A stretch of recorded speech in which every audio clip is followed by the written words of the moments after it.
Welcome to the Episcopal Church of the Holy Communion. Thank you for joining us for this sermon.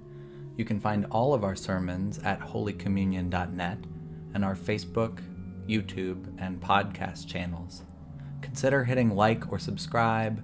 Consider sharing this sermon with others. It helps us to reach more people like you. We are so thankful to those who support our ministry.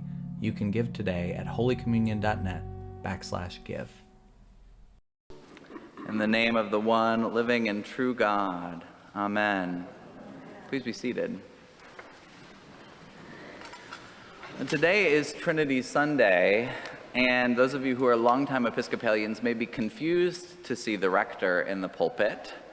It's a long-time joke that rectors like to assign Trinity Sunday to some unexpected junior associate or seminarian. Josephine, you're getting off easy. This is often a Sunday where we take one of the most complicated doctrines in the whole of Christendom and hand it to a young person in ordination process or a younger ordained person and see what they do with it. I hope not to give a long-winded sermon about complicated doctrine this morning. You may be used to saying, I don't understand the Trinity, the math doesn't add up, 3 in 1 and 1 in 3, how does that work? Some year, if I'm thinking ahead, I really should invite our rabbi in residence, Rory Picker-Neese, to preach Trinity Sunday. I would love to hear a real monotheist wrestle with this concept. But since Rory isn't here this morning, I want to take a different tack. I want to talk about what the Trinity teaches us about power. What the Trinity teaches us about power.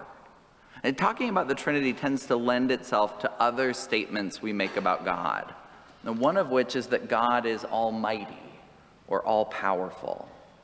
And when we talk about God this way, how often do we stop and question what we mean by power? Does God's power look like human power? Our world in these days is rife with examples of power abused. A number of you, I know, watched the public hearings which started this week examining the role of white power organizations and the former president in the Capitol riot. Beyond our borders, we have seen power concentrate in a smaller number of hands in terrifying ways in recent days. Autocrats starting wars, presidents in Central America acting like dictators, using public health decrees and states of emergency to lock up political opposition. The right use of power has become a pressing concern. And I wonder whether for Christians, the Trinity might function as a corrective. The Trinity teaches us that God is a community of persons. And the early church insisted on a truth about power that surprised. God in Trinity is a community of radical equality. God the Father is not more powerful than God the Son. God the Spirit, who we don't fully comprehend, is just as powerful, just as important. The persons of the Trinity are all co-equal. Power, real power then, is relational. God's power is always exercised in community. Now, this may be a strange way for a church leader to talk about power. The church can be pretty top-down. And the doctrine of the Trinity was settled at the same time that the church was inventing the idea of hierarchy. They literally coined the term in the same centuries that they were writing the creeds about the Trinity. And the word hierarchy was originally used to describe the ranks of angels and the structures of the church. Power came down from on high. And in these early centuries, bishops were becoming more powerful. And certain bishops in certain influential cities were gaining titles like patriarch and metropolitan, and eventually even archbishop and pope. That all comes from this era. We mapped a structure of power and said it was ordained by God. But in those same years, while the church was inventing hierarchy, at the same time, theologians taught something fascinating about God. The Trinity looks like it should be a hierarchy. A lot of the art even looks that way. God the Father up on top, God the Son second, and honestly, who knows about the Spirit? I've been using traditional language around gender, and I'll say something more about gender in just a moment. The Trinity looks like it should be a hierarchy, a clear structure of power, but the earliest theologians held that in the Trinity, all three persons are equal. Even though we call one Father, one Son, one Ghost or Spirit, all three are equally, fully God. So there's a tension in church. The church insists that the heart of God is equity, and we keep building hierarchies. We keep organizing and blessing top-down power. Even Episcopalians, who somewhat pattern our church governance on the U.S. Constitution with elections and co-equal houses of legislative bodies, we love a hierarchy. We dress priests in fancy clothes, bishops even fancier. We like to know who is on top. Now, if you're not in the church professionally, you don't get off easy. The church may have invented hierarchy, but the idea caught on fast. Universities compete with the church around questions of odd titles and silly dress. I know we sometimes laugh at the outfits I have to wear on Sundays, but go to a graduation this season and you'll find even sillier clothes on a faculty member. We likewise will set up these formal hierarchies in government, in business. We set up a lot of top-down power, don't we? We set up less formal hierarchies as well in society, in schools, among friends. We tend to know the pecking order, don't we? And we imbue even these informal hierarchies with a sort of spiritual power, like they're immutable, permanent, ordained. Now, they may not have had the word, but in Jesus' time, rank and station mattered deeply. Think of all the characters we meet in the Gospels: emperors, centurions, governors, high priests, tetrarchs, kings. But also in the Gospels, notice, the people with whom Jesus spent most of his time ranked at the very bottom. Jesus shared a table with shepherds, fisherfolk, servants, lepers, Samaritans, sinners, and Jesus balked at the power systems of the day. Jesus confounded the structures of power over others. Jesus practiced relational power, power with the marginalized, the outsider, the outcast. The Trinity takes something of Jesus' exercise of power, Jesus' community ethic, into the heart of God. Friends, what if the best image of God is a community living in perfect equity?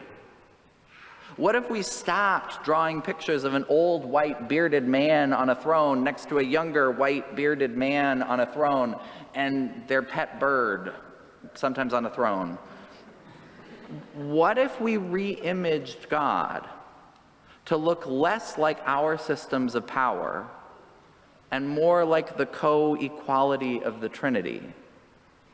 What if we believe that God's power is always related to God's love? God is almighty precisely because God is all-loving. What would that mean about power? If we want that to be true, how do we re-image God?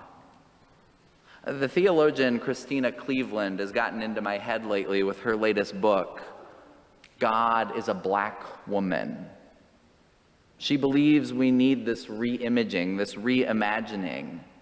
She calls the default inherited cultural image white male God. All one word, no spaces, no capitalization, just white male God. And she asks what happens if instead we look for God as black and feminine. Listen to some words she wrote. Unlike white male God, who is all about head knowledge and the mastery of information, she requires full-bodied change.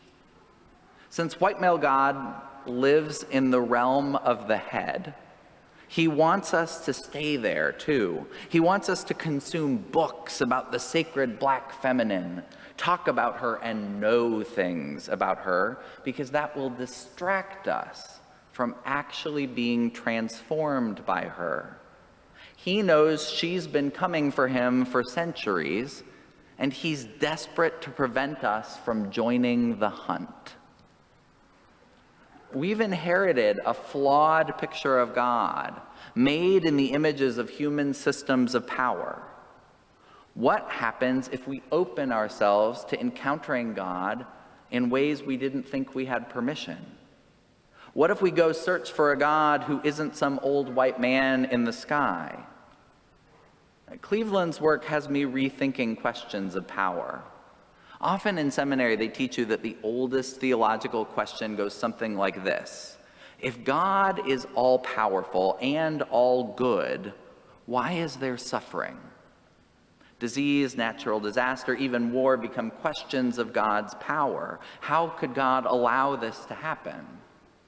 And lately, I've been thinking how much that question is the kind of question you would ask of a God who looks like some white sky king. And what if power doesn't work the way we thought? What if when we say God is all-powerful, we don't mean that God dictates every movement of every creature? How do we find a God who looks less like Pharaoh and more like the midwives in the beginning of Exodus, who find a way to save children's lives even when it seems politically impossible? Then, being all-powerful, it means that even when the circumstances seem hopeless, God always has room to act. What if sometimes, often, God's action is simply to show up and to weep with us? Then God's power looks less like the power white men imagine for themselves, power over others. God's power is more like the power that black women have always held, to make a way out of no way. I have images of God on the mind this week, in part because I'm thinking about this new window in our chapel. We just blessed it on Tuesday. And the hope is eventually all of these clear glass windows in the chapel are going to be filled in with windows like this. We've got a little bit more money to raise to fill in the gaps. But importantly, this is the first stained glass in our history as a congregation showing biblical characters, Jesus and Mary Magdalene, as black. And the rest of the planned windows will also feature people of color in biblical roles. Imagery matters, in part because it talks about who has a claim on the story. I want to tell you about the title that the artist Kababi, who put together this window, the title Kababi gave to the window. You see, left up to me, the window, which depicts Easter morning in the garden, it would probably have simply been called the resurrection, as if the window were just playing with an idea. Kababi, who has a better sense of the stakes, named the work Rise Up. Rise Up. Because the stories we read in this church aren't just ancient stories. They're not just ideas to debate. Rise up, because the revolution continues. The work of God is your work now. That's why Mary is heading out of the last frame to go tell the other disciples, Jesus is risen. The work goes on. Rise up, because when you encounter God in ways that challenge the status quo, you need to pray with your feet and work for change. Rise up, because you are the disciples of your generation. The Trinity doesn't have to be just some idea we talk about, some ancient teaching we assign to a seminarian once a year to preach. God is more than an idea. God is alive and moving. The Trinity stands ready to confound those who think they already know what God looks like and how divine power works. When the world all seems too much, remember, our faith teaches that at the heart of all creation is a community of perfect equity. God can be found, gathered around a table, ready to work for change. Amen.